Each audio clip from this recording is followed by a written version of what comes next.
Sunday, the clock keeps on ticking. The sun rose this morning. You know what that means? That means we are getting in a real money fantasy football draft as we do every single day. It looks like we have one or two more spots open in this draft. If anybody wants to come in here and hop in to take this last one, this should be as fun as it is every single night. And I will say, I built some freaking juggernaut teams. I am talking stacked teams earlier today, this morning off the live stream. Of course, you know, I can't stop drafting. I'm always in these, but let's see what draft pick we are going to get. We end up pulling pick 12. Okay. So this is going to be an interesting draft overall in that at 12, you can dictate the board. I mean, it's very, very easy if you're at pick 7, if you're at pick 6 to just go ahead, take best value available, take whatever falls. But here, if you want to go through and grab your guy, you can't wait. You can't wait. If you wait, it will be 23 picks. So maybe we have some reaches. Maybe we have some crazy values falling to us. We are going to have to see D-Weiss. I don't know how to say your name, my man. I'm sorry, but you say you are in here at pick 3. Wishing you the best of luck. Happy that you're on the other side of the draft board of me. And thank you so much for everybody coming out. Zach says he wants us to go Dak and Lamb at the turn here. I know that's what you would do, my friend. And real quick, if y'all have not done so already, please make sure you go down there, drop a like on the live stream, subscribe to the channel if you play fantasy football. That's for the people watching as a video later on. Everybody out here obviously is already subscribed. But here we have CMC going at pick 2. That's where the draft starts. Cooper Kupp goes pick 3. And I know we've had a lot of people coming out and asking how our $500 draft is going on Underdog Fantasy. I'm sorry to say, I've still only made one pick. I hate these slow drafts. I hate having to sit around and just pray that we get our pick. Hopefully, I'm able to make our second selection tonight, but in that $500 draft, we did take Christian McCaffrey at pick 4. Here he goes at pick 2. Outside of that, Cooper Kupp, Justin Jefferson, Jamar Chase. Derrick Henry ends up going pick 6. Henry's a player that I've seen fall to 10. I've seen fall to 11. And if you're taking him at 10 or 11, I'm all in on it. I can't take him over one of those elite level wide receivers. But if Derrick Henry were to fall, as I've been seeing him, I mean, y'all have seen us in a couple drafts on Underdog, take Derrick Henry at pick 10. Kelsey goes 8. Kelsey was definitely going to be in play for us at pick 12. Scratch My CD is on the clock. They have Stephon Diggs, Najee Harris, Dalvin Cook as the best players available to them. So it looks like there haven't been any crazy picks so far. Very standard draft. I would say Kelsey maybe is the pick that deviates most from ADP. Stephon Diggs ends up going at 9. Now, of course, if we could have had Stephon Diggs making it to us, you know I'm taking Stephon Diggs. I think Stephon Diggs does have it in his range of outcomes to be the wide receiver 1 overall this upcoming season. This draft, we're not going to be able to do it. Hell, do you want to see us just go Dalvin and Mixon? Let's do it. Let's do it. This means we are not going to be able to take James Conner, even if he were to fall to us at the 312 on the way back around. So the wide receivers we're most likely going to be taking, because we have to go wide receiver now that we take Dalvin Cook and Joe Mixon. We're most likely going to be looking at a turn where we go with Jalen Waddle as well as DJ Moore, maybe Jalen Waddle, and then also go out and grab someone like Deontay Johnson if we don't have a DJ Moore making to us. But let me know what y'all think of the start of Dalvin Cook and Joe Mixon. It's not too unique of a combination. I mean, this happens a lot, and maybe not necessarily from the 12 spot. Maybe someone takes Dalvin at pick 10, and then they end up getting Joe Mixon at pick 15. But I don't want to act like this is the best start ever. It's fine. I know a lot of people watching this would maybe get very excited, but those are possibly the people that are not used to drafting on Underdog Fantasy, that don't know the running back value that will fall to you a little bit later on. But please, if you have not done so already, and you want to hop into these drafts with us on Underdog, and you want to have some fun, make sure you go to the link in the description, go to the link in the live chat, go to the link in the comment section. You can find it anywhere. Sign up for Underdog Fantasy. Use promo code FLOCK. When you sign up and use promo code FLOCK, they will match your deposit dollar for dollar up to $100. So you are getting paid to test out these fantasy football drafts. That's how confident they are that you'll love it as much as I do. On top of that, you'll get our rankings, our dynasty rankings, our 2022 Dynasty Rookie Draft Guide. So please make sure you go down there, sign up, hop into some drafts with us in the live stream. We do this every single day. And dear God, JN says, Deontay Johnson fell to the 505 today in my draft. This is why he's one of my most drafted players so far this season. The wide receiver 7 last year. The wide receiver freaking 7. Drafted in 2019. What are we talking about here? What are we talking about? I know a lot of people coming out saying, oh, Mason, you can't take Dalvin Cook. Dalvin Cook's always hurt. Hell, Dalvin Cook, from a per-game standpoint, has been an elite running back. Now, I'm not necessarily saying that I'm drafting Dalvin Cook heavily. I'm taking Travis Kelce over Dalvin. I'm taking Stephon Diggs over Dalvin Cook. I'm taking Najee Harris over Dalvin Cook. I don't necessarily have a ton of Dalvin Cook so far in these drafts, but what I would say is, yes, he has suffered his fair share of injuries, but that is baked into his price already. Everybody passing on Dalvin Cook to let him fall to 12. They're doing so because of his injury history. Now, not 100% because of that, but a large reason is that injury history. Because if you go ahead and you just pull up his per game finishes, he was the running back 2 in 2019, the running back 3 in 2020, the running back 7 in 2021. Over the past 3 years, he's averaged 117 total yards a game. So yeah, he's going to miss a few games. But that's why we're getting him here at pick 12. That's why he's not going to go back-to-back with McCaffrey or Jonathan Taylor. Okay, so let's go ahead, pull this up. Maybe we are going to make this an all 2017 running back build, because if Kamara falls here, dear God. Kamara goes pick 34. Okay, so never mind. We are not going to be taking Alvin Kamara. I definitely was considering it, but it looks like that's not going to be our plan as of now. Emerald Blade on the clock. They started off with Devontae Adams and Mark Andrews. I like that start. They go Deontay Johnson. So I think we have to at least take one receiver here. I would potentially be interested in taking Darren Waller. I'm going to toss this one to y'all. You let me know what you want. Please spam the chat. I appreciate, of course, everybody coming out and hanging out with us. So spam the chat with who you want out of these guys, and that's who we're going to take. Thomas says, who am I taking with the Joey Chestnut line? I ended up taking that and just chose a random pitcher and took his under on total pitches. I'm going to go ahead and take Jalen Waddle. I'm obsessed with Waddle, and y'all are going to get your choice between DJ Moore and Darren Waller. Okay, so we have Waller in a receiver, Moore, Waddle, 2 receivers, Waddle. Someone says Connor. I'm sorry. I can't take James Conner here. Not when we can get Josh Jacobs at the beginning of the 6th round later on. I can't do that. Waddle, Moore, Waddle. Okay, so it looks like not too many people are telling us to take Darren Waller. I do think Darren Waller is in play, but like we said, once we took those 2 running backs, our next statement out of our mouths were I guess we're taking the combination of Jalen Waddle and DJ Moore at the turn. It's almost as if I've done 300 of these drafts. It's almost as if I know exactly how this draft board is going to fall. But afterwards, you have Ezekiel Elliott, James Conner going off the board. Now, what I want to ask you, I want to take Ezekiel Elliott here. I think Ezekiel Elliott's not draftable in this range. But if we were to go back into a time machine, and if I could take back that Joe Mixon selection, what would you prefer? Would you prefer the combination of CeeDee Lamb and James Conner? Or would you prefer the combination of Joe Mixon and DJ Moore? Please, let me know what you're thinking between those 2 guys. Because I think if you were to make an argument about us changing a pick in this draft, it would have been that Joe Mixon selection and possibly taking a receiver there. That way we could feel comfortable on not having to double tap the wide receiver position here at the 3-4 turn. Okay, so it looks like the majority of people are going to prefer CeeDee Lamb and James Conner.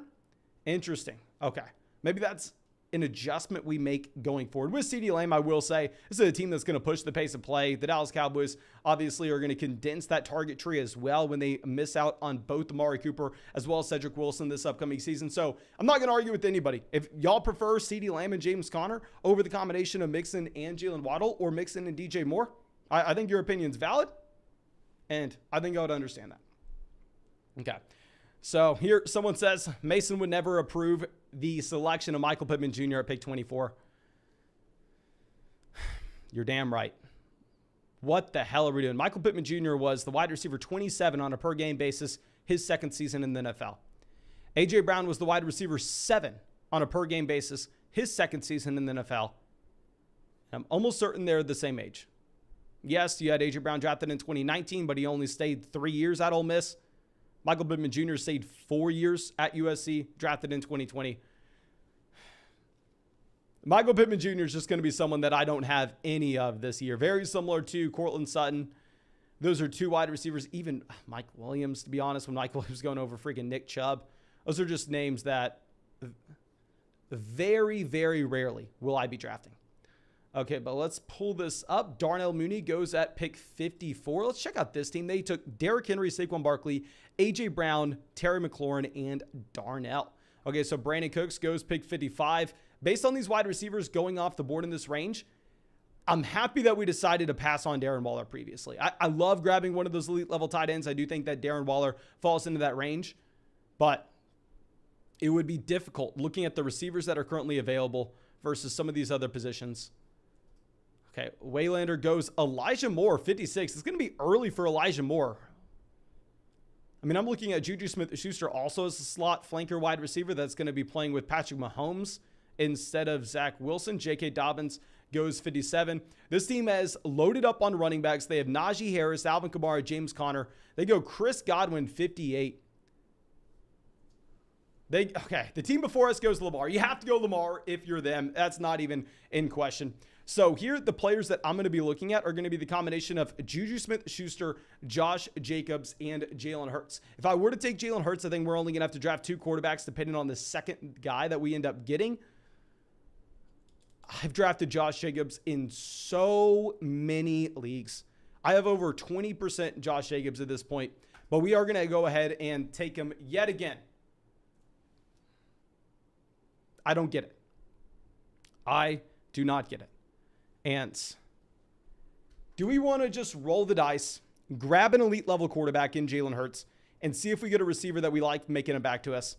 It's probably what we're going to do. I talk about this so often because I always find myself drafting Jalen Hurts. I mean, Jalen Hurts, one of my most drafted quarterbacks this season. And y'all know I am 100% a drafter that looks for correlation in my starting lineup. I look to grab stacks. I look to grab quarterbacks with their top receiving game option, except if you're Jalen Hurts, except if you're Lamar Jackson. Because when you draft those quarterbacks, you're not necessarily betting that they're going to be Tom Brady, that they're going to lead the NFL in passing. No, you're drafting them saying, hell, they can go ahead and get me 2 rushing touchdowns any given week. They can spike into my starting lineup. They can be in the winning lineup, even if A.J. Brown doesn't go off with 150 receiving yards and 2 receiving touchdowns. So I'm completely fine taking Jalen Hurts. Now, I understand Kyler Murray does have a higher ADP, but I honestly want to say that if it wasn't for Hollywood Brown consistently going at the 3-4 turn, Kyler Murray would be behind Jalen Hurts with his ADP. Or at least I think he should be. So if I take Hollywood Brown at the 3-4 turn, there I'm going to just click the button on Kyler. Whereas if I don't have Hollywood Brown on my team, there I'm going to be a lot more willing to just take Jalen Hurts. Casey says, do you like Hurts that much more than Kyler this season? It's not like they're in a completely different tier for me. Like I said, I mean, here, if it was going to be a build where we took Hollywood Brown earlier, I would take Kyler Murray over Jalen Hurts. Okay. So Russell Gage goes pick 66. You're always going to see Russell Gage go here. And I would say if you're in your regular fantasy football league where you submit your starting lineup every single week, where you can make trades throughout the season, I'm not going to complain about Russell Gage over Drake London. I'm not going to complain about Russell Gage over DeAndre Hopkins because for the first 4, 5, 6 weeks of the season until Chris Godwin gets back, Russell Gage is going to be dynamite. Russell Gage is going to be a must-start wide receiver every single week. Now, this is Best Ball Mania, where I say this every single live stream. You should know this by now. But first place gets paid. Second place gets paid in your 12-team league.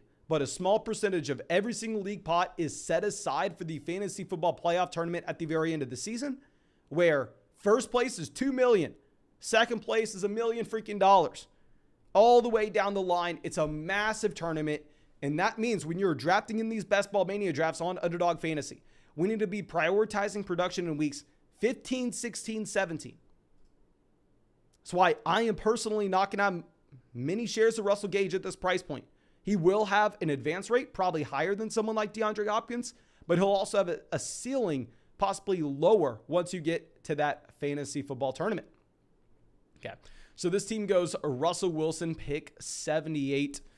Interesting to take Wilson here. Brady goes 79, and once Gronk retired, now that you're getting these injury reports with Chris Godwin, I'm honestly not nearly as excited about drafting Tom Brady here, more so with the Rob Gronkowski retirement, than I would have been beforehand. I think that Brady is someone that should slide a little bit closer to Dak Prescott, Trey Lance with this ADP. That's my personal opinion. Of course, I am wrong. I'm an idiot so many days of the week, but we'll see how this works out. Miles Sanders goes pick 81. Miles Sanders has been a player falling ever so slightly, but he's running behind the best offensive line in the NFL. And if we would have had Sanders falling to us on a Jalen Hurts build, we would have taken Miles Sanders. Okay, so Legal has gone 3 running backs with Najee, Kamara, James Conner, 3 receivers with CeeDee Lamb, Chris Godwin, as well as Juju Smith-Schuster. So they grabbed their quarterback there in Dak Prescott at pick 82. Emerald Blade, this is a team with 1 running back, Ezekiel Elliott. They have Lamar Andrews as that Baltimore stack. I freaking love this team. I wouldn't have taken Zeke myself. Oh, they pissed me off by going ahead and taking Brandon Ayuk. I'm not considering Pollard in this range. I was really hoping that we were going to have Ayuk falling to us and we were able to take Ayuk and Lance here at the turn. Now that that's no longer an option, I think that we can go through, we can talk out loud about what we're trying to accomplish. I think having access to an elite tight end finish would be fine.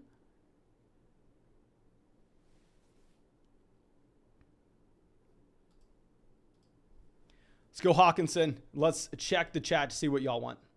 You know I'm obsessed with Trey Lance. I have been the leader of the Trey Lance fan club for years now. We're going to take Hawkinson. I think that allows us to only draft 2 tight ends, depending on the second guy that we get, probably only drafting 2.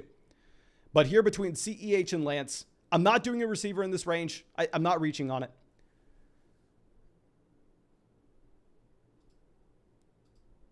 Let's go ahead and take Lance. Let's bring in another player with an elite rushing ceiling, very similar to what we were talking about with Jalen Hurts, very similar to what we were going to be talking about with Lamar Jackson. Trey Lance is someone that I don't necessarily need a pass catcher. Now, of course, if we could have had Brandon Ayuk making it to us, it would have been an auto pick. I would have gone Brandon Ayuk and Trey Lance there at the turn without even thinking about it. But very similar to Jalen Hurts, I believe that Lance could be in the winning lineup, whether that's Week 17, Week 16, I think he could be a key contributor, even in a tournament setting, without having a pass catcher in his offense. Because are you drafting Trey Lance for him to be Tom Brady, Matthew Stafford, Derek Carr? Are you drafting him to be a top 5 quarterback in passing yards? No, I wouldn't be surprised if Lance is a bottom 5 quarterback in passing attempts at least. But I also wouldn't be surprised if he goes out there as 12 rushing touchdowns. Goes out there and has 600 rushing yards. I think that's the type of rushing ceiling that he has. So I don't necessarily think that we need to bring in correlation with the pass catcher. And yeah, I know we are very thin at receiver at this point. Very thin at wide receiver, where we only have 2 through the first 8 rounds. But this is what happens when wide receiver ADP gets crazy. I think if you look historically, yes, in a best ball format, a wide receiver value is how you wanted to go in rounds 5, 6, 7, 8, 9. Or really, if you look at win rates and advance rates, wide receivers are 9 times out of 10 the best values in these middle rounds. Now, that was before everybody learned that. That was before that became common knowledge. And all these wide receivers slid way the hell up, where Christian Kirk and Alan Lazard are going before the starting running back in Kansas City. It's a completely different calculation now. It's a completely different game. I think looking at historical advance rates, I don't know how much it's going to help. If people didn't adjust, yeah, get your wide receivers in the middle rounds, slam them in just like we were doing last year. But people are smarter now. And when people zig, you know what we do. We don't zig with them. We're going to go ahead and sack. Okay. So Kenneth Walker goes pick 96. Matthew Stafford, 95. Of course, at this point, what we need to see, we want to see these quarterbacks off the board. Now, really, the only other quarterbacks that we could expect to go off in this range would be an Aaron Rodgers, would be a Derek Carr. Really, a Tua Tagovailoa would be way too much of a reach. But hopefully we get Aaron Rodgers, Derek Carr off the board. Clearly, we can't draft them when we take Trey Lance as our second quarterback, pick 85. Ooh. Ladies and gentlemen. It's getting thin. Look at the receivers available. Looks like we're not taking a receiver here at the turn either. If Boyd falls to us, we'll evaluate. Singletary goes pick 103. Ooh, this is exciting. This is very exciting. Real quick, if y'all want to get into our next draft, of course, you can find the link in the live chat. Go sign up for Underdog Fantasy promo code FLOCK. We do these every single day of the week. And if you want to see another draft after this today, we have almost 300 people watching this live stream. If this live stream gets 200 likes, we'll fire up another draft after this one. I think that's a very fair statement. But Rashad Penny goes 104. Scratch my CD on the clock. They took Kyler Murray with the Hollywood Brown stack. Have to love that Kyler Murray value for him. At running back, they have Travis Etienne, J.K. Dobbins, Miles Sanders. At receiver, they go Cordell Patterson. Hopefully, come on. You know you want Rodgers. You know you want Derek Carr. You know you want those guys. Come on, my man. This team has Dak, Najee, Kamara, Connor, Lamb, Godwin, Juju, Lazard. They go Rodgers. Okay. Y'all know who we want. Edge of my seat right now. Edge of my freaking seat. There we go, baby.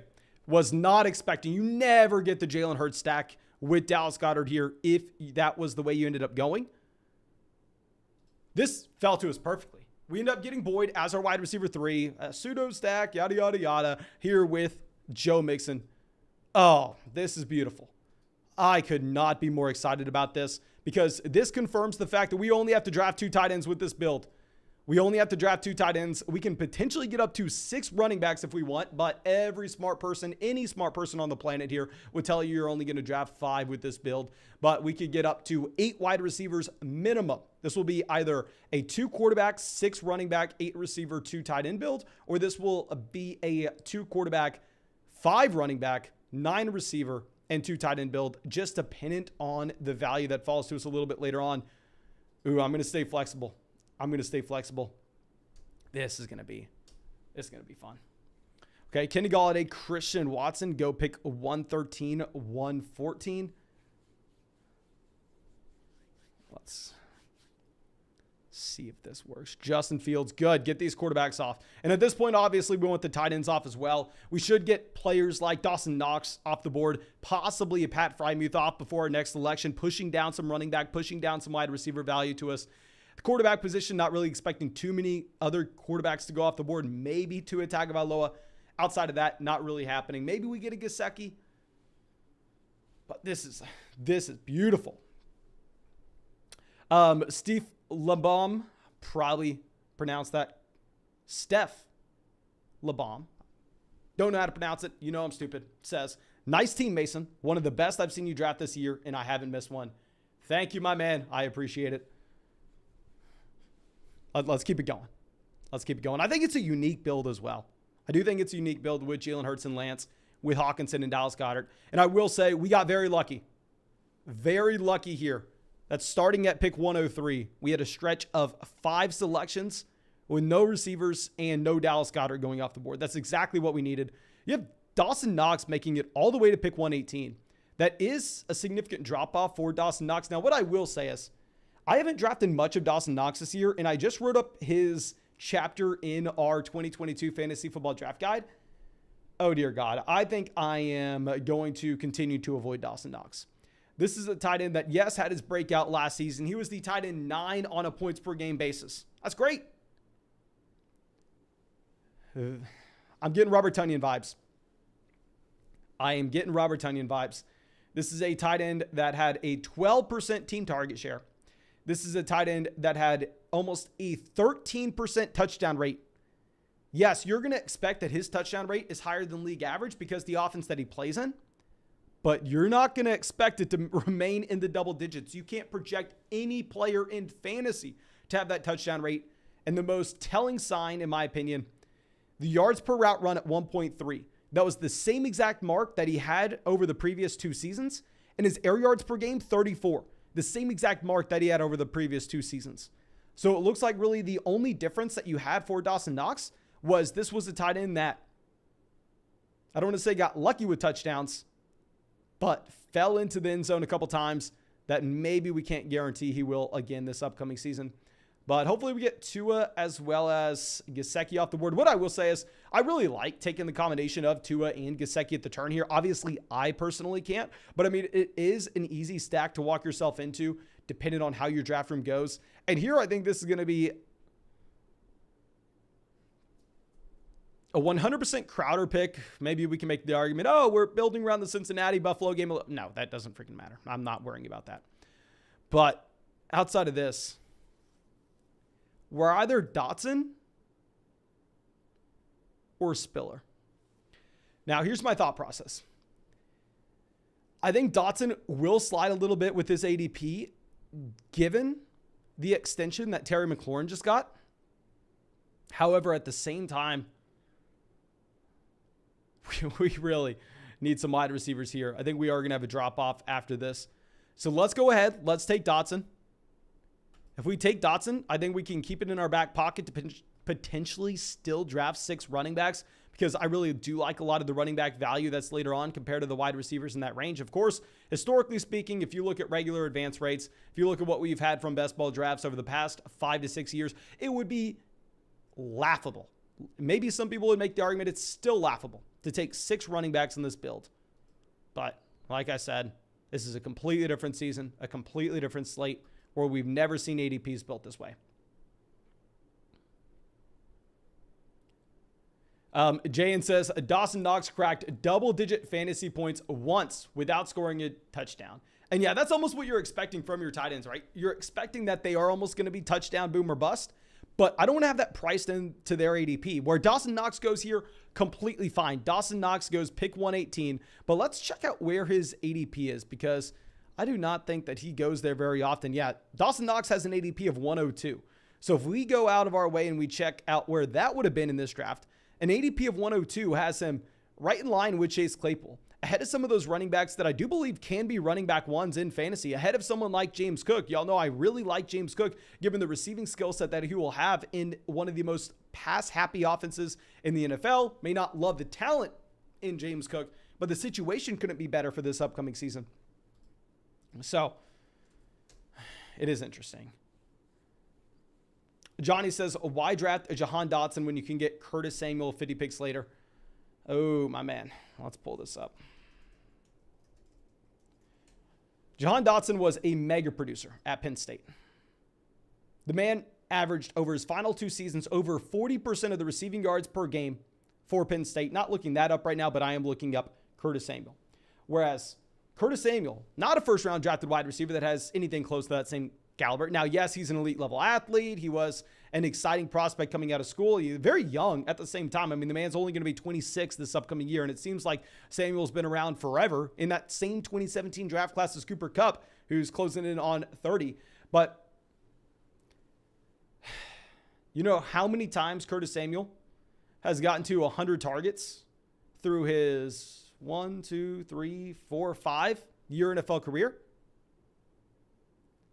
Has gotten to 100 targets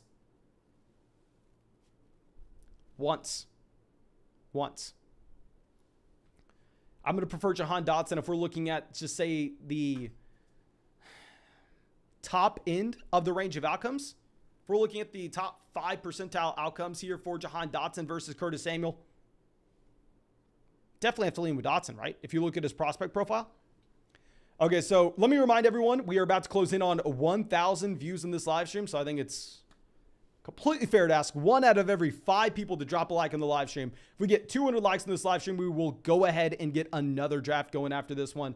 But of course, I do owe everybody a massive thank you for being a part of the flock, hanging out with us regardless. You know I'm having a ton of fun in these. So let's pull this back up. We are done at quarterback. We are done at tight end. So it would be nice for us to see guys like Robert Tonyan, a Hunter Henry, a Jameis Winston off the board. Winston is someone I found myself drafting a decent amount. Not necessarily because I think Jameis Winston's a great quarterback by any means, but because I think that he is going to be a highly volatile player on a week-to-week basis. And more importantly, you know how much Michael Thomas I have. You know how I can't stop drafting Michael Thomas as a wide receiver 4 in these drafts. Kenneth Gainwell goes pick 152. Gainwell is someone that I'm almost backdooring that stack with Jalen Hurts whenever I miss out on everybody else. just because Gainwell will have access to high value touches in this offense. You saw last year this be a running back that was getting targeted out of the backfield quite often and have a role as a red zone player over Miles Sanders at times, which of course was frustrating for Sanders owners. Oh my gosh, we almost had Michael Carter Jr. I would have loved looking at Michael Carter Jr. making it back to us. But at this point, let's fire up Tyrion Davis-Price as one of these running backs. I mean, with Kyle Shanahan, he has never had a running back go back-to-back as his leading rusher in San Francisco. And outside of this, do we want to go ahead and just grab Alec Pierce as another rookie wide receiver?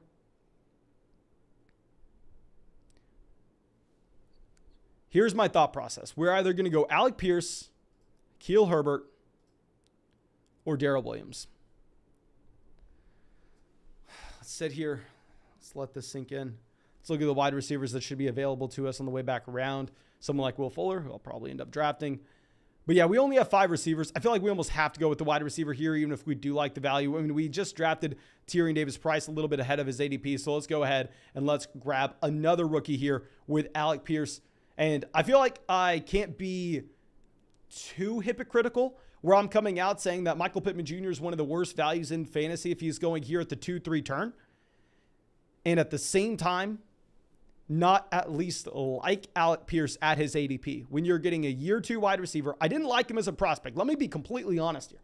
I did not like Alec Pierce as a prospect. But you're getting a round 2 wide receiver who is built his game on his deep threat ability, the ability to stretch NFL defenses.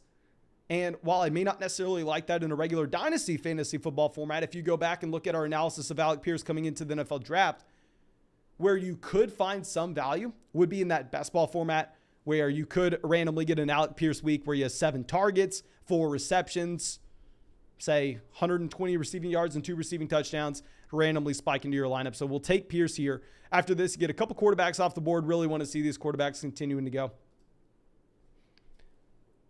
Jacob wanted us to double tap the running back position and be done. The issue is there are some running backs. Like I'm seeing Brian Robinson go undrafted in some of these. I'm getting Jerick McKinnon in the last round in some of these. So I almost would rather draft 6 running backs, even though I know we shouldn't. Put my hands up. Okay. So James Robinson. In MCP TV says, will Pierce have a bigger impact this year over Paris Campbell?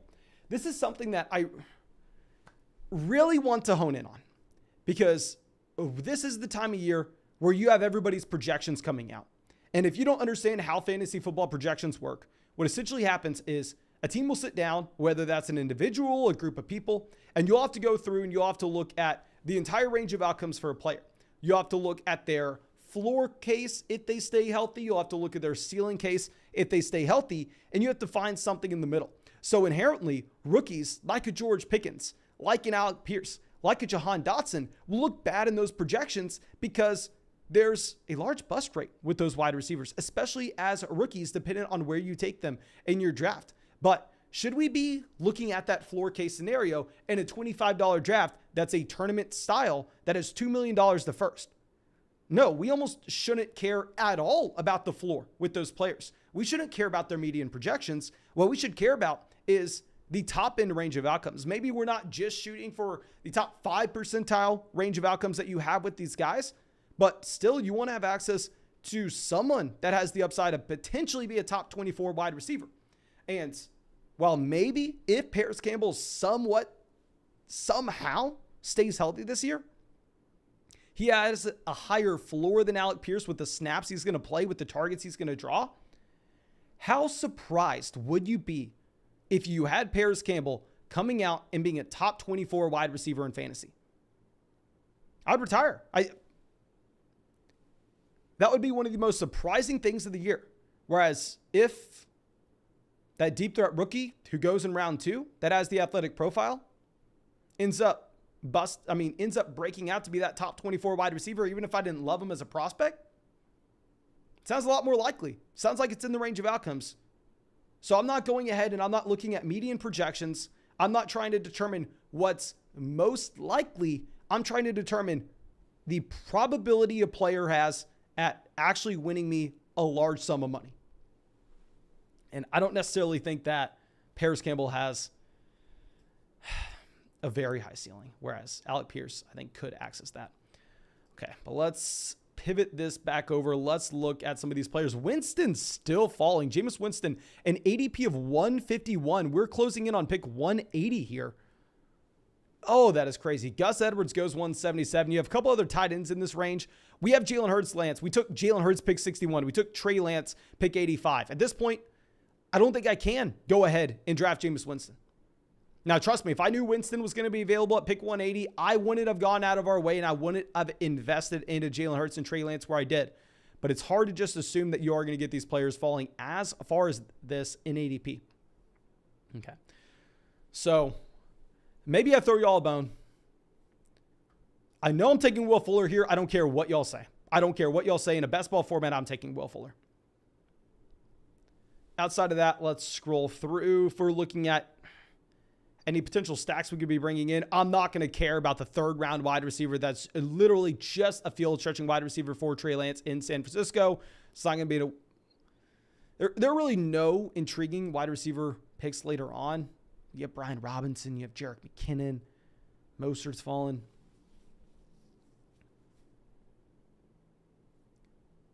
I'll take Curtis Samuel. Because y'all were asking for it earlier. We have Dotson. Maybe we say, oh, well, this is the team that Terry McLaurin gets hurt. And you have a large target share for both the combination of Jahan Dotson and Curtis Samuel. Unlikely, however possible.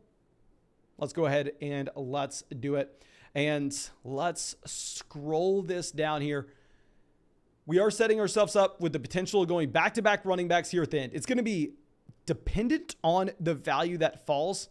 I'm excited to see the value that falls. I really have no idea what to expect. I have no idea what to expect. This is going to be exciting. I don't know how we're going to end this team. We're definitely taking one more running back. We're either going to take one or two more. And if we get about 24 more likes in the live stream, we are going to go ahead and fire up another draft after this. Of course, thank you so much for everybody going down there and supporting the stream. And just for y'all, just because I've had so much feedback of people telling me that they love listening to me drink my water, I will mute myself.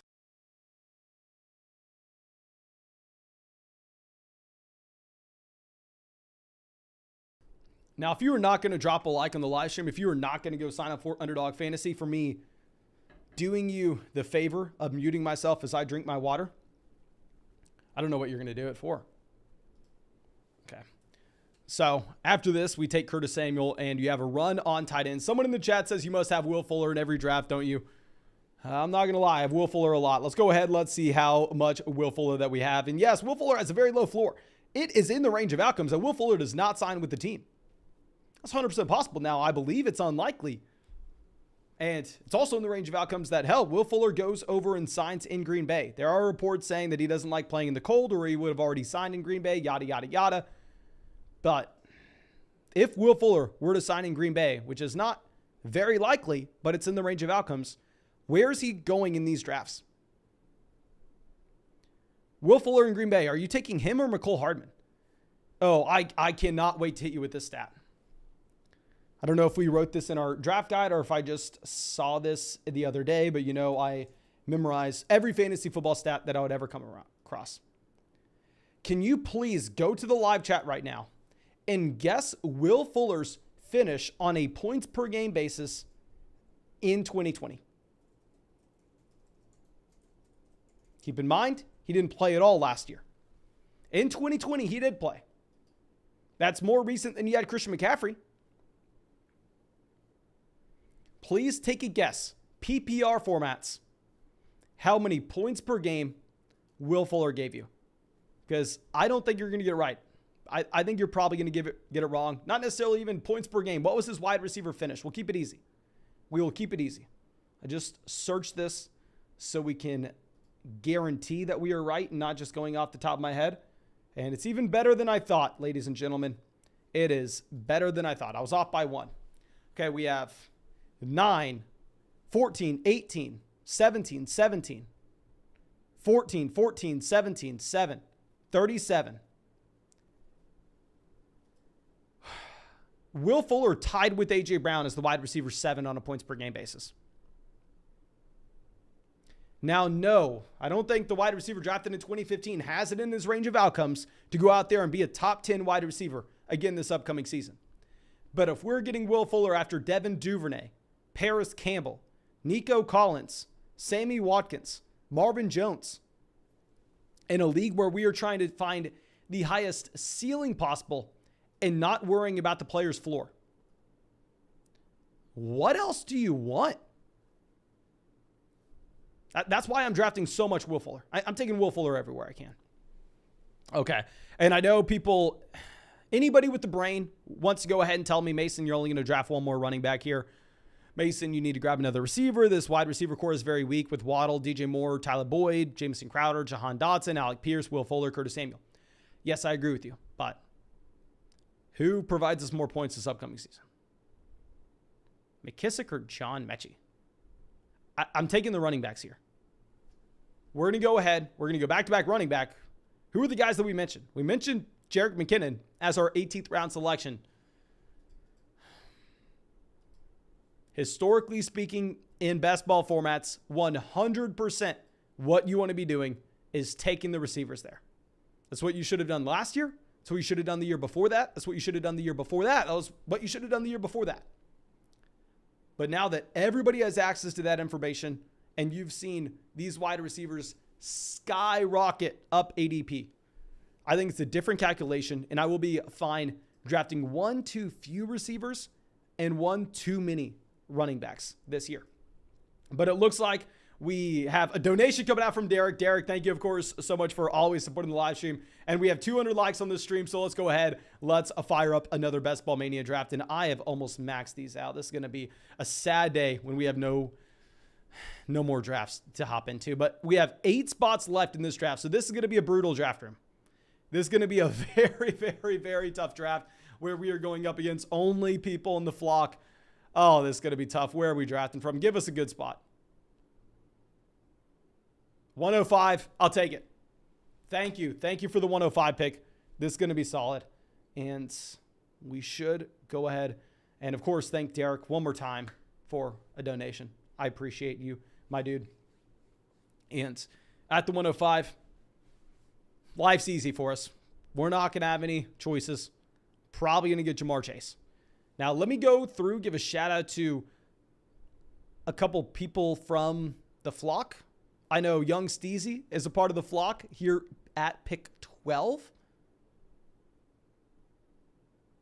And I think we have some new members here. I know we've had a lot of people sign up for Underdog Fantasy as of late, but please go in the chat right now and let me know if you're in this draft with us and let me know what your underdog name is. Because I think clearly this is filled up by the majority of people in the live stream. Yet I don't recognize a lot of these names. And, usually feel like we have a pretty good memory of knowing everybody that hops in these drafts with us and participates on the live stream, which of course I do owe y'all a massive thank you for. Eric says he's going to be at the 107. Okay, so we have to draft next to him. Oh, that is brutal. That is brutal. Okay, so we have Pawpaw coming out, says he is at the 109. Paul says he's at pick 4. Kyle says he is at 12, which he hates. Hey, my man, you just saw us at 12, okay? Pressure is on you. I think I did fine. Let's go ahead. Let's take Jamar Chase. Like I said, our choice is already made at pick 5. We don't necessarily have to do anything. Scott says the first draft here with us got in at the 101. Happy to see you, Scott. Thank you, my man, for coming out. Thank you. Henry Muto says, my underdog name is, wait for it, Henry Muto. My man, that is creative. Freaking creative, my dude. Don't see you in this draft with us, but hopefully you get in our next one. Zach says he likes the 12 pick. MCP says he is at 11. Mr. Cali Pappy. Okay, we're battling it out. We're taking it to the streets with this one. And, of course, I got to say this at least once a draft, even though every single one of y'all have heard it approximately 500 times by now. But if you have not done so already, literally just please, in the chat right now, if you've joined Underdog Fantasy and you've enjoyed it, or if you've not liked it, spam the chat. Be completely honest. Just let them know your opinion, because Underdog Fantasy is so confident that you'll like your drafts. They're giving you a 100% deposit match when you sign up with promo code FLOCK. You'll get our 2022 rankings. You'll get our Dynasty rankings. You'll get our 2022 Dynasty Rookie Draft Guide. You'll be able to hop into drafts with us on the live stream. You'll be able to hop into drafts in the public lobby. And most importantly, you will have fun this has made my summer, to be honest. This is one of the best summers I've had in a while, and it's just because these live streams and these fantasy football drafts. Okay. So Saquon Barkley goes pick 15, Mixon 14. Standard draft, it looks like so far. I don't necessarily think there have been too many surprises. Zach would really like this draft where you have a CeeDee Lamb, Deebo Samuel going here at pick 12 and 13. And holy crap, Kelsey falls to 18. Never mind. I guess that is a pretty big surprise. I guess that is a pretty big fall overall. Kelsey very rarely making it outside of the first, second round. Now, I will say, in almost every single one of these drafts, I would be jumping up and down with excitement to grab Mark Andrews here. I'm still doing it. I'm still taking Mark Andrews. Yes, I'm talking through this out loud. You'll know how much I like Mark Andrews. But usually I'm just sitting here fist pumping. I'm jumping up and down whenever we have Mark Andrews available to us at the end of the second round. I'll take Mark Andrews at the beginning of the second round. But because Kelsey fell to pick 18, I'm pretty worried about this. Now, I will say, let's give a shout out to Eric, who was able to get Kelsey at pick 18. I actually had a draft where I got Kelsey at 18 or maybe 19 or 17. I had Kelsey very late this morning, and I ended up getting Patrick Mahomes, making it back to us in the 5th. That was a beautiful draft. Like I said, this morning we were creating some juggernauts here.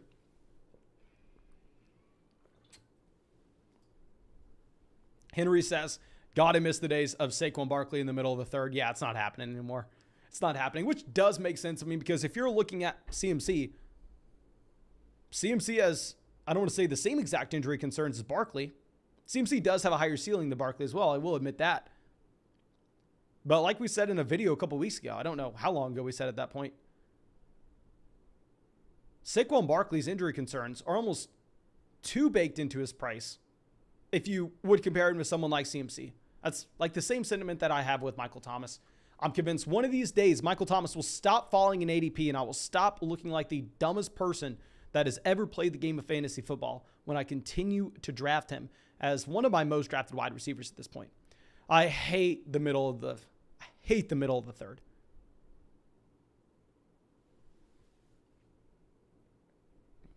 Josh Allen goes 26. I am not a fan of this draft selection. I'm not a fan of this range. We'll see what we can do. Goodnight Moon started with CMC, Leonard Fournette. Paul started with Justin Jefferson and Tyreek Hill. He goes Keenan Allen, pick 27. That would have been one of my picks.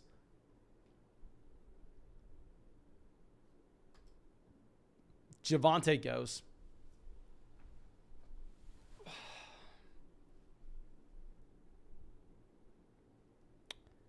Dear God. This is just such a gross range. I am never. I can't do it. I can't do it. I was going to bring myself to draft Mike Williams over Alvin Kamara. In my mind, I was convinced myself. If we didn't see Kelsey fall to 18, Andrews to fall to 20, I maybe would have taken Kyle Pitts. We are going to take Alvin Kamara. Going back to what we were talking about earlier, 100% Kamara's an idiotic pick here if you're using median projections. If you're saying, what is the most likely scenario here with Alvin Kamara? The most likely scenario is he's suspended 6 weeks. And here, if that does happen, Alvin Kamara falls in his ADP. Hell, he'll be going pick 44. He'll be going maybe at the beginning of the 5th. Now, at the same time, am I drafting for what will most likely happen in a best ball tournament draft?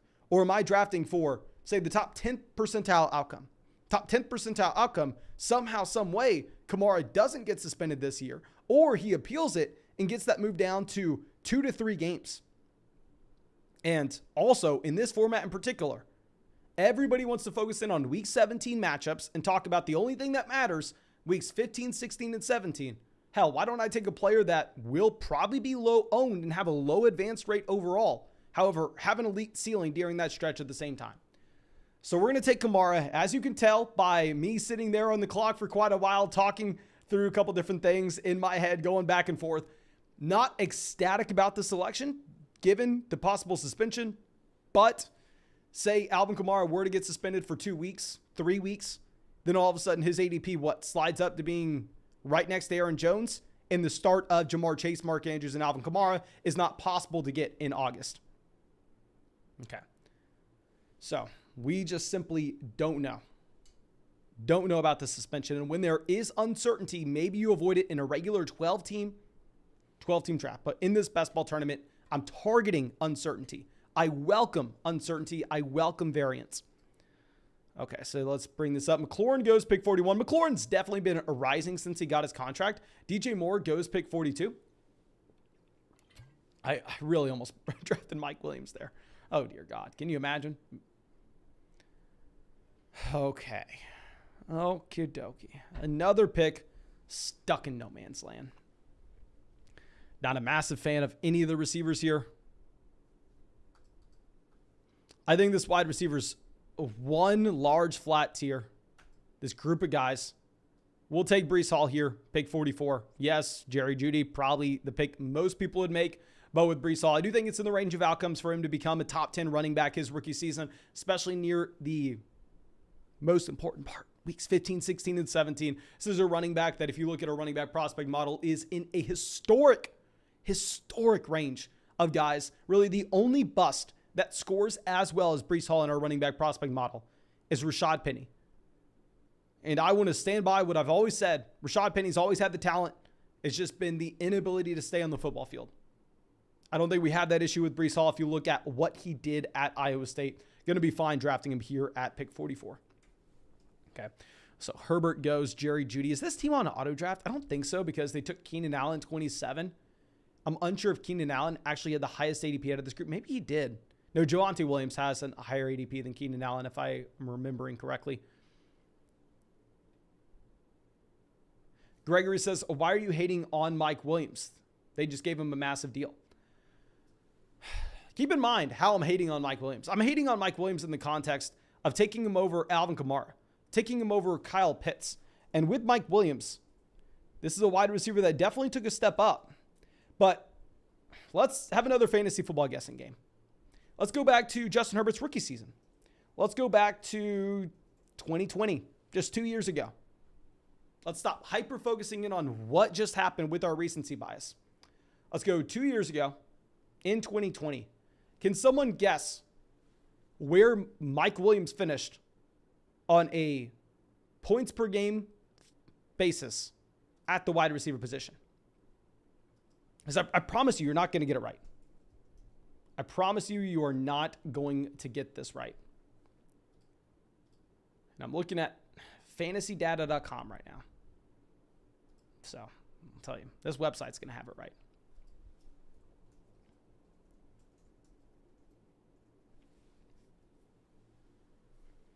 Okay, so Allen Robinson, 51. I love all these players with Mahomes, Montgomery, and Lamar. Here, I love Montgomery in the fifth, but we took Mark Andrews. When you take Mark Andrews, y'all know I love getting me some rushing quarterbacks. I mean, you can probably tell that by all these drafts we've done. We're going to go ahead and take Lamar Jackson here, pick 53, almost as an auto pick, especially when we see the team take Justin Herbert and Patrick Mahomes together. Maybe this ends up pushing other quarterbacks up the draft board. But let's check out what your guesses were with Mike Williams. 57, 43, 47, 38, 36, 53, 48. Mike Williams was the wide receiver 56. The year before that, wide receiver 49. Now, I understand he was the wide receiver 2 overall through the first 5 weeks this past year. But if we take a step back, even with Herbert in 2020, that does look like an outlier type season where I am fine ranking Mike Williams as a mid wide receiver 2. I think Mike Williams is a mid wide receiver 2. I'm not saying he's going to be a wide receiver 4 going forward. Herbert is stepping into his prime. Mike Williams is in his prime. Keenan Allen's probably on the downfall.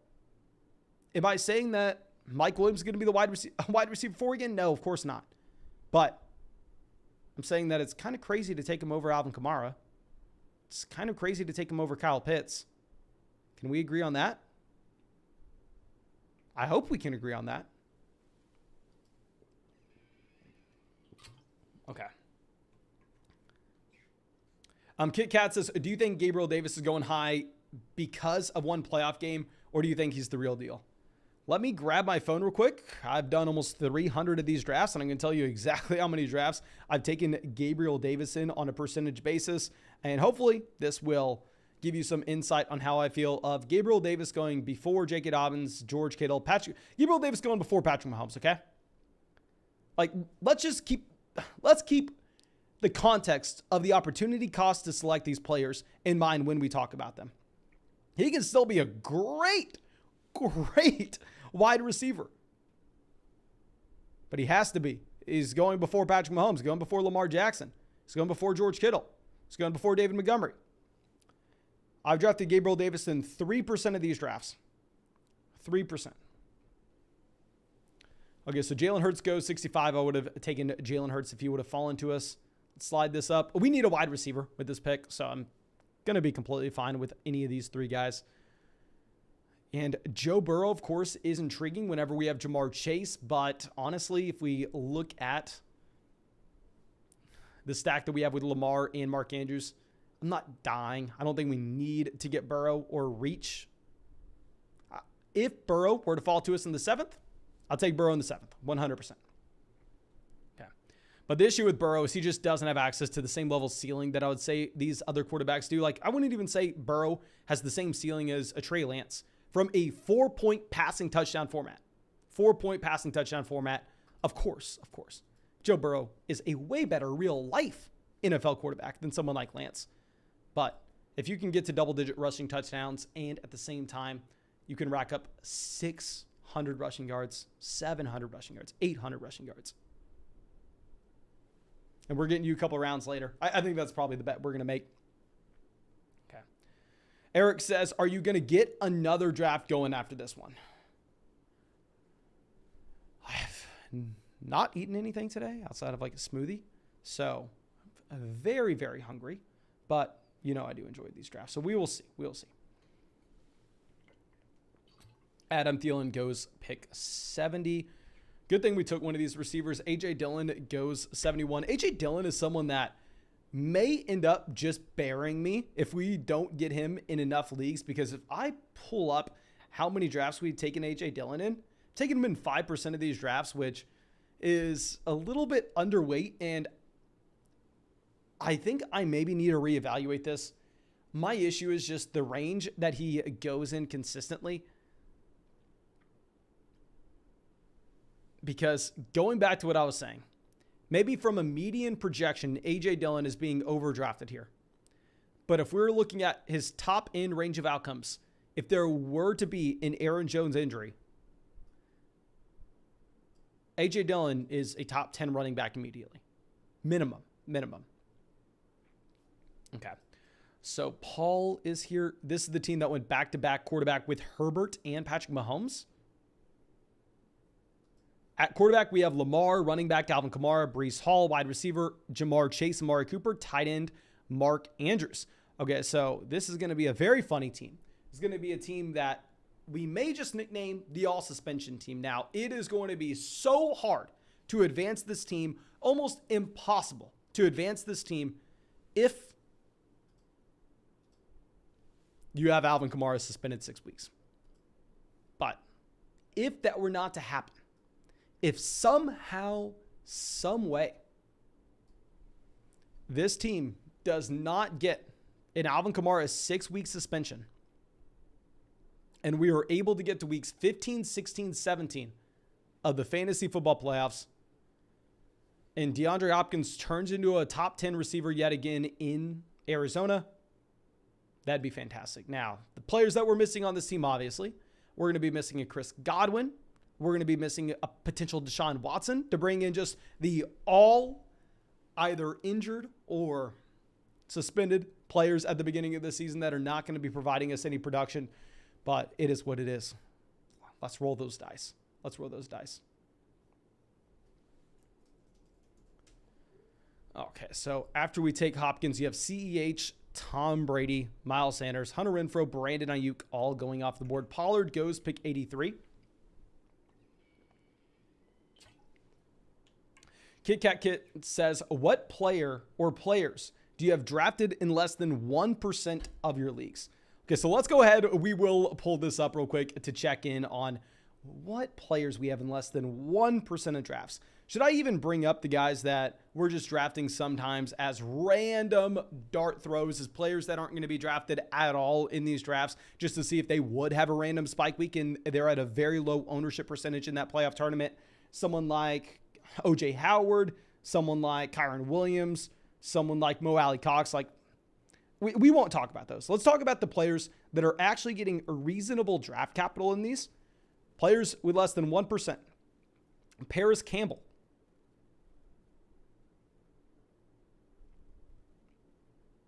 And that's about it for players that are getting reasonable draft capital. Actually, I don't even know. Maybe Sutton's not showing up because I haven't drafted him in a single one.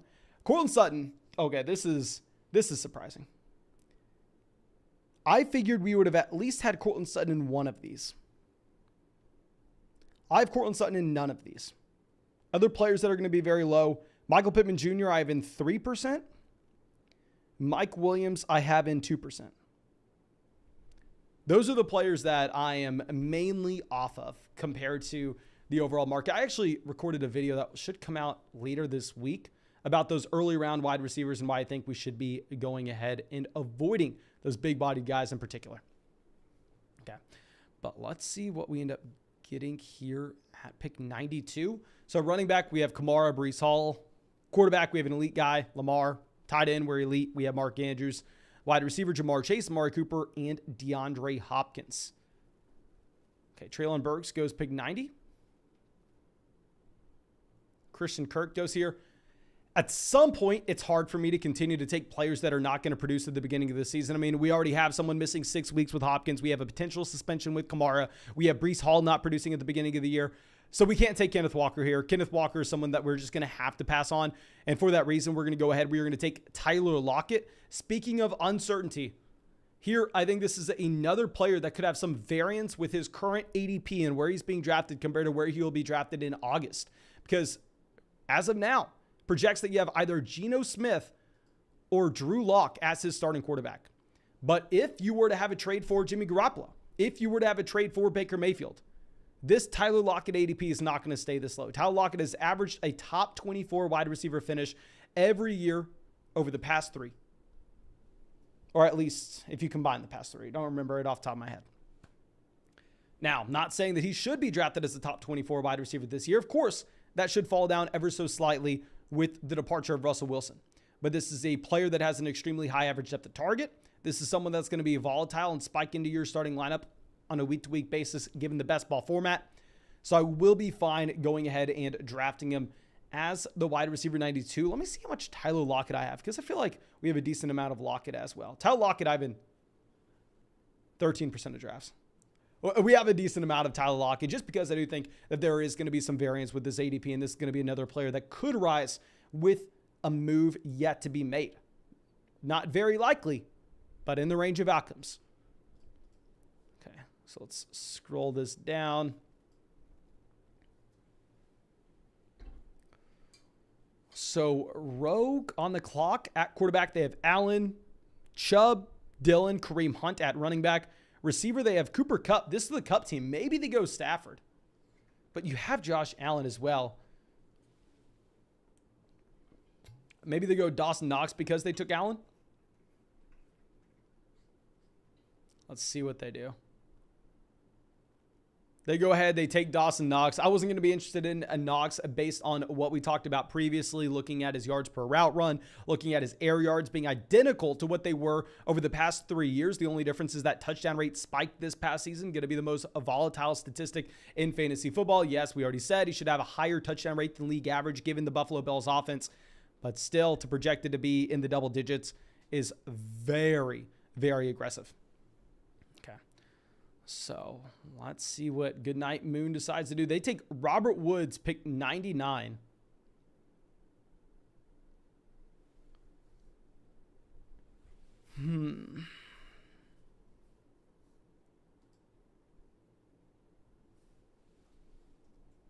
Marquez Valdes-Scantling goes. So I know Cordell Patterson has been a player that's been plummeting in ADP. But at this point, when you're almost getting Cordell Patterson in the double-digit rounds, I'm sorry. I'm going to have to go ahead and I'm going to have to draft Cordell Patterson. Now, I understand you can come out here and you can make the argument, well, Mason, aren't you expecting Kyle Pitts to take a step forward in year 2? Mason, aren't you expecting that Drake London's a very good rookie wide receiver? Yes, I think both those things are true. And yes, I think it's going to be a very bad offense in Atlanta, which that's my number one concern with this Atlanta Falcons offense and this Cordell Patterson selection is not the presence of Drake London, is not the development of Kyle Pitts. Because if we go ahead and if we look at this Atlanta Falcons situation, specifically with Cordell Patterson and the people who think he's going to lose volume this upcoming year, my counterpoint to that would be you have the combination of Russell Gage signing a $30 million contract in Tampa. You have Mike Davis going over to Baltimore. You have Hayden Hurst going over to Cincinnati. You have Wayne Gallman gone. You have Tajay Sharp and Calvin Ridley all gone. That's a combination of 272 targets and 166 carries from this past year. So that volume can go over to Kyle Pitts ever so slightly. That volume can go over to Tyler Algier. That volume can go over to Drake London. And it doesn't have to be taken away from Cordell Patterson. Even if the overall offensive pie shrinks as well, if this team slows down the pace of play. It's baked into the price here. The man was the running back 15 on a per game basis last year. We're drafting him as a running back 3, almost a high-end running back 4. So we're going to be fine taking Cordell Patterson. And real quick, we are closing in on 2,000 views on this live stream. So thank you so much for everybody coming out, hanging out with us during this draft. And I will say, if y'all want another draft after this, maybe we can get one going. But if we have had almost 2,000 views in this live stream, I think it's a very fair thing to ask for. 350 likes on the stream. I probably should have said 375, but we'll do 350. It's like a little more than 10%. Okay. Let's move this up. Ramondre Stevenson goes 113. Okay, seeing that running back run happen, I am more confident with our selection of Cordell Patterson.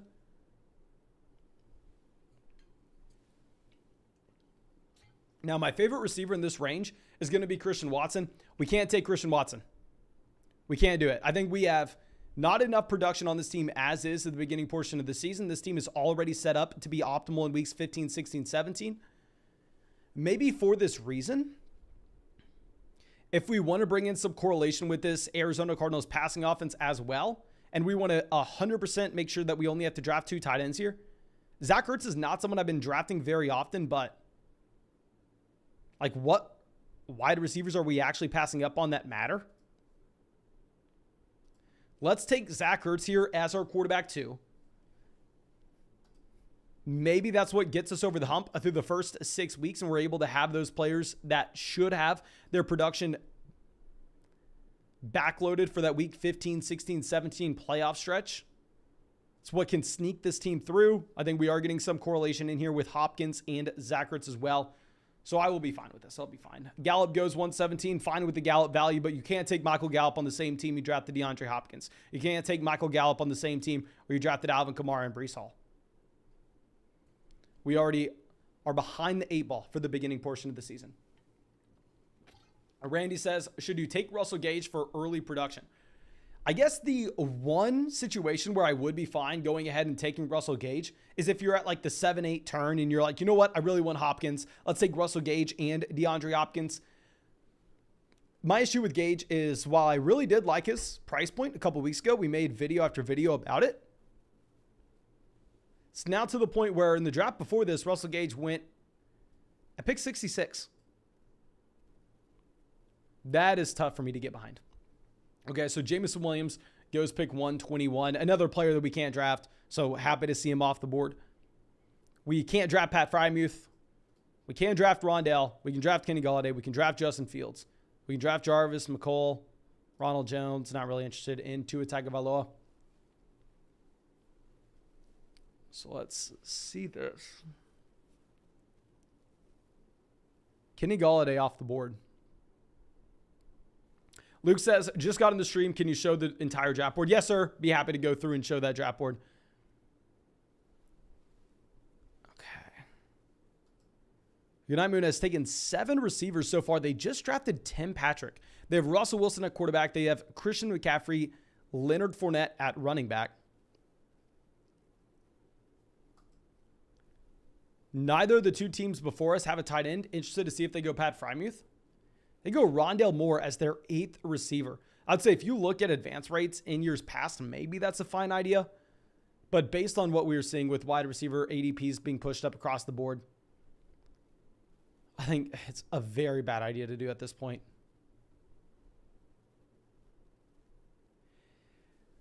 Okay, let's think about this, Mason. Come on. We're going to go ahead. We're going to take Jarvis. Now that we have the combination of both Alvin Kamara and Jarvis Landry, I think that we are going to be set up for a potential Jameis Winston stack later on. And I don't want to say this on the live stream because I know everybody is going to hate me for it. But if we are truly optimizing for weeks 15, 16, and 17, and we wait to take Jameis Winston as our second quarterback, and Deshaun Watson sitting there in round 18, don't be too surprised if instead of taking freaking Isaiah McKenzie, I draft a quarterback that could be the quarterback 1 overall during that time period. Okay, but we'll cross that bridge when we get there. Plan A, Jameis Winston. Plan A, Jameis Winston. Good thing we get these tight ends off the board. That's exactly what we want to see. Let's get Irv Smith Jr. Let's get Mike Gesicki off as well. Justin Fields, pick 130. I would have been fine with Justin Fields making it to us. Like if Justin Fields fell to pick 140, hell, I would have taken Fields, accessed that rushing upside, drafted Velus Jones Jr. in the last round. Dotson goes 131. I think, is this about the range we took Jahan Dotson in the last draft? Sounds about right. I think we took him at pick 133, but tomato, it doesn't really matter the difference there. Ronald Jones goes 132. Jacoby Myers, 133. Of course, at this point, we are wanting to see these tight ends off the board. We're wanting to get Cole Kmet. We're wanting to get Robert Tonyan. We're wanting to get Albert O. But it's not a guarantee. Cole Kmet does go. Is this the team that took Justin Fields? Yes, that's the team that took Justin Fields that just grabbed Cole Kmet, so that does make sense. Devontae Parker goes 137. Very rarely am I seeing Devontae Parker go over someone like Jamison Crowder. Really like these running backs that are going to be making it back to us here. I think I'm fine with either Darrell Henderson or Isaiah Spiller. I think they're both running backs that should have a week-to-week role, a small one, but could still make your starting lineup if they fall in the end zone. And obviously, you're accessing that ceiling if the starter were to go down in front of them. Now, Ace King suited on the clock, taking it down to the very end here. This is an interesting team. They just took the Stafford value despite not having any of those players. Okay, so we're going to assume that on the way back around, we have to draft Winston. So really the other running backs versus receivers that are going to be available later almost don't even matter. Let's take Darrell Henderson here. I'm going to use the tiebreaker saying, hell, Mason, it's going to be difficult for us to continue to justify grabbing these rookies like Isaiah Spiller that may not even have a role to start the beginning of the year. If we take Kamara here, I think that it's probably better to just grab the veteran that we should assume has that week-to-week role, at least with the workload that he is going to get, assuming, even if you assume Cam Akers is 100%. Kyron Williams broke his foot. Kyron Williams is a day 3 rookie. So let's take Darrell Henderson.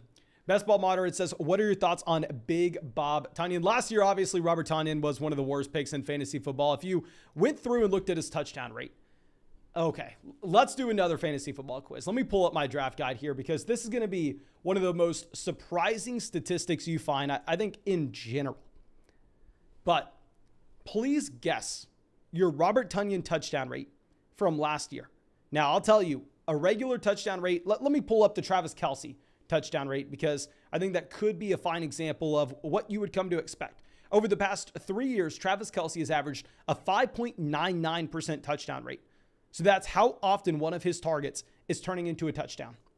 Now, with Kelce averaging 5.99%, please go ahead and guess what Robert Tonyan was at and why he was so overdrafted based on the most volatile statistic in fantasy football on a year-to-year basis. Robert Tonyan's touchdown rate was a whopping 19% 2 years ago.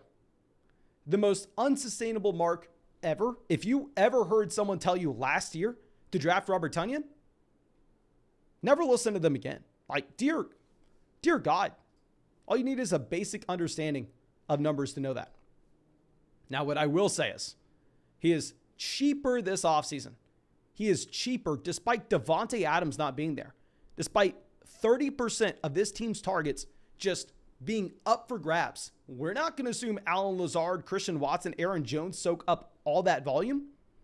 So I'm fine taking Robert Tonyan at the cheaper price this year compared to where he was going at last year. Okay, so let's go ahead, and we can't draft. I guess maybe you can make the argument we draft Tolbert. Trevor Lawrence isn't going to be intriguing. I guess we could get Marvin Jones on the way back around. I guess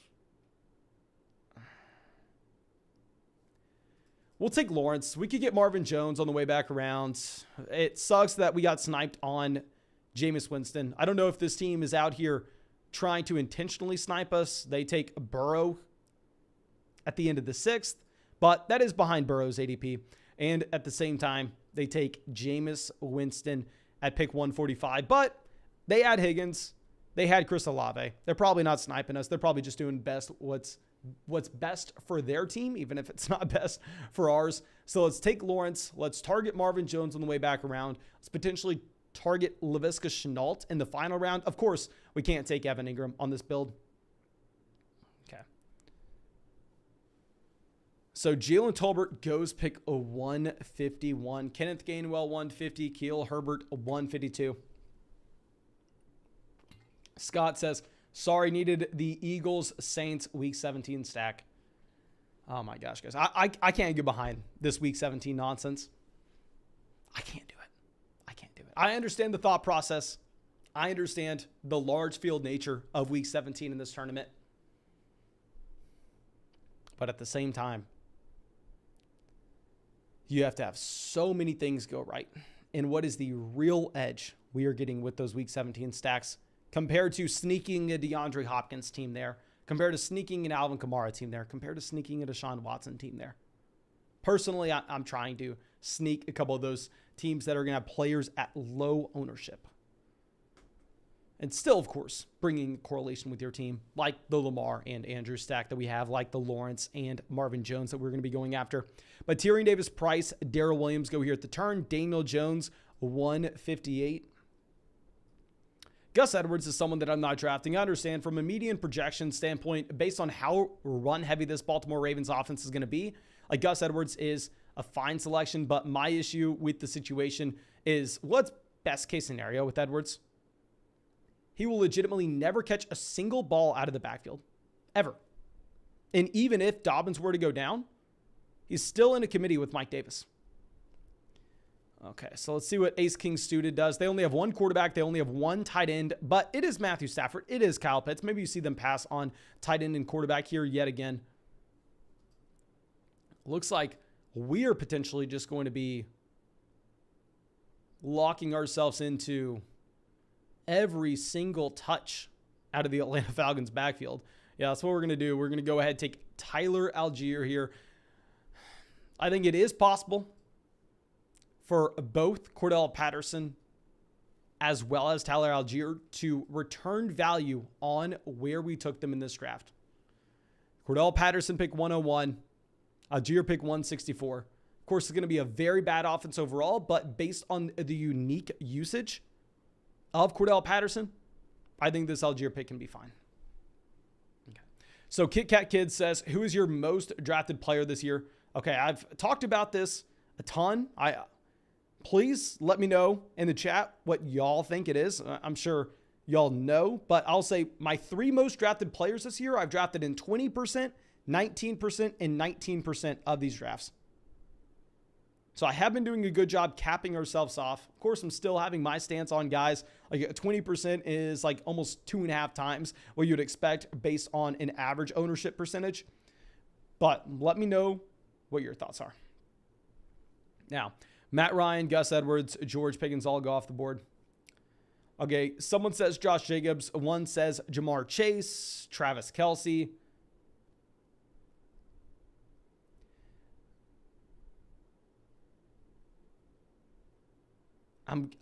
Okay. Looks like not too many people are guessing. So I'll just let the cat out of the bag. Josh Jacobs, the most drafted player at 20%. Yes, I know. He's going in the historical dead range of running backs, which, if you think about that, yeah. Used to be running back threes that would go in that range. Mike Davis used to be going in the 5th round last year. If you look historically, Josh Jacobs does not fit that prototype. Neither does Montgomery. The fantasy football community has almost overreacted to people underreacting and taking running backs that just project to fall into opportunity too high in previous years, where those guys like Jacobs and David Montgomery was the running back 7 2 years ago, who have real ceilings, are falling behind wide receivers like Darnell Mooney. Okay. So now after this, I saw someone in the chat saying, are you going to go with a Marcus Mariota or a Desmond Ridder? It is in the range of outcomes. It's not my plan A, but it is a plan in round 18 if we miss out on plan A. Okay. We have been talking about the possibility for quite a while of Sammy Watkins getting cut. Now let's look at this team. We have Chase, Amari, Hopkins, Lockett, Jarvis. Let's just take Sammy. Like, Sammy Watkins will not have his ADP here. He will not be a 15th round selection by the time we get to August. He will either be undrafted because he will be cut from the Green Bay Packers, which is still in the range of outcomes, or he will have positive camp reports. He will make the team, and he will possibly slide up to being a 13th, 14th round selection. Not someone I'm drafting very often, but I feel like we are stuck in no man's land here with Sammy Watkins at this point. So let's take him 173. Ooh, sorry about that, guys. Sorry. I tried to move my little box here so y'all could see. Okay, so Hayden Hurst goes 176. Of course, we have Mark Andrews. We have Zach Ertz on this build, so we are going to hope that we get some more tight ends off the board at this point.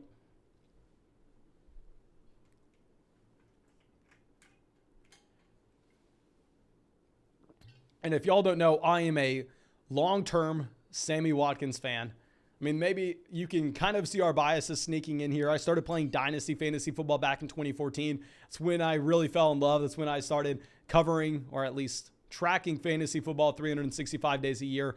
Was in 20-plus leagues at that point, and love those 2014 wide receivers, a part of that historic class. Guys like Sammy Watkins, Jarvis Landry. That's why we were probably a little bit too high on Allen Robinson last year, which still haunts me to this day. But Allen Robinson, another player that I haven't drafted very often. Let me see how much I've drafted Allen Robinson this year.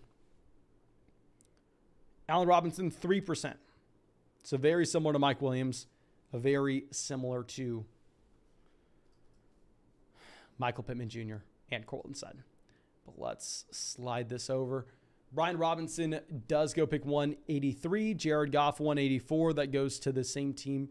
Has 6 running backs, as is Henry, Zeke, Jacob, Sanders, Hines, and McKissick. Okay, our plan A looks like it's falling into place, ladies and gentlemen. See, Mark Ingram goes 186.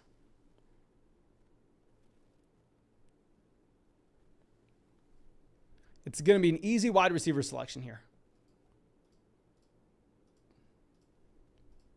Easy wide receiver selection. Don't want y'all to necessarily know exactly who we want. Okay, McKinnon goes. Y'all know I got to take my guy, KJ Hamler. Y'all know I have been probably higher than consensus on KJ Hamler over the past 3 years now. I thought we were finally going to get that breakout last season whenever he torched some defenses in the preseason.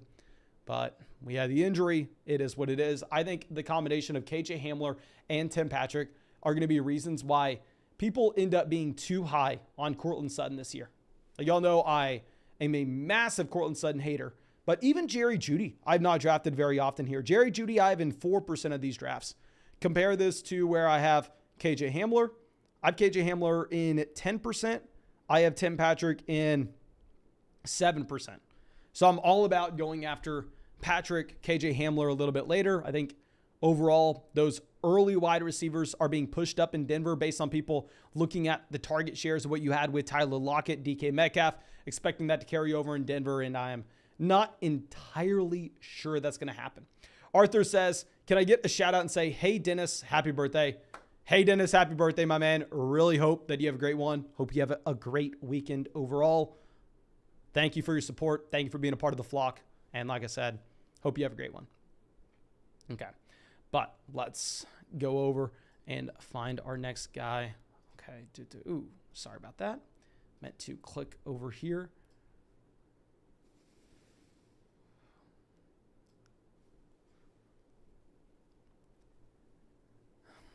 Let's see what happens. This team has 8 receivers. This is the team that would not stop drafting them. They had 8 wide receivers by the time they got to pick 123. They're wide receiver 3 on this team, Jamal Williams. Wide receiver 4, Raheem Mostert. Take Chris Evans. Chris Evans, not someone I can necessarily get behind, but it is what it is. I understand the thought process behind the selection. Okay, so we are going to need to go ahead, and this is around 17. Around 17, do we need to take Duvernay here? This team's not near. This team's trash. Oh my gosh. It's setting in. It's dawning on me how bad this team is. We're going to take Devin Duvernay. I went to the University of Texas with Devin Duvernay. Used to see him at the rec very often. Of course, I should have asked him to come on the YouTube channel, but back then I had like 300 subscribers. I would upload multiple videos every single day that got maybe 10 to 20 views, maybe. So I chickened out. Didn't do it. Should have had him on the channel when we had the chance. But we'll take him here, pick 197, and hope. I don't even know. What do we want? Make it back to us. Do we need to take Laviska Shenault when we took Lawrence? I feel like we have to. God. We're going to stick with plan A. We're sticking with plan A. Kendrick Bourne, Bryan Edwards, both off the board here. Let's go ahead. This is one other player that I've drafted in too many leagues. I'm drafting him specifically in only best ball tournaments. Best ball tournaments where you were looking for the highest ceiling possible.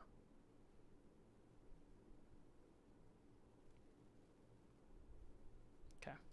So AJ Green, Terrace Marshall, Kendrick Bourne, Bryan Edwards all off the board.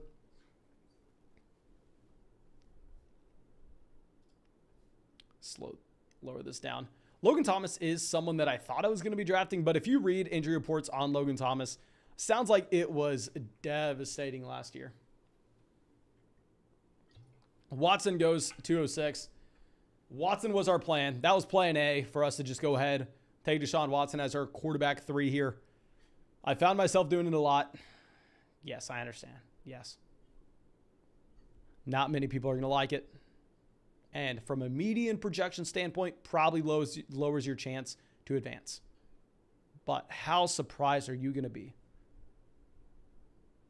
if the quarterback who has been a quarterback at least minimum, his floor through his NFL career, quarterback 5 or higher on a points per game basis, if he gets suspended 12 weeks, comes back weeks 15, 16, 17, is the quarterback 1 overall, wins the tournament.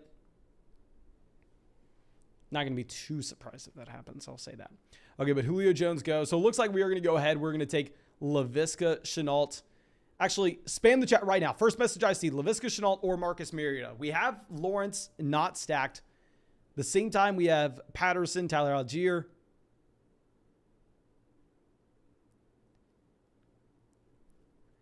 Okay, let's think through this at receiver. Receiver, we're weak as well. This is one of the Kit Kat Kid, first person to say Laviska. First draft we had, 10 out of 10. Loved it.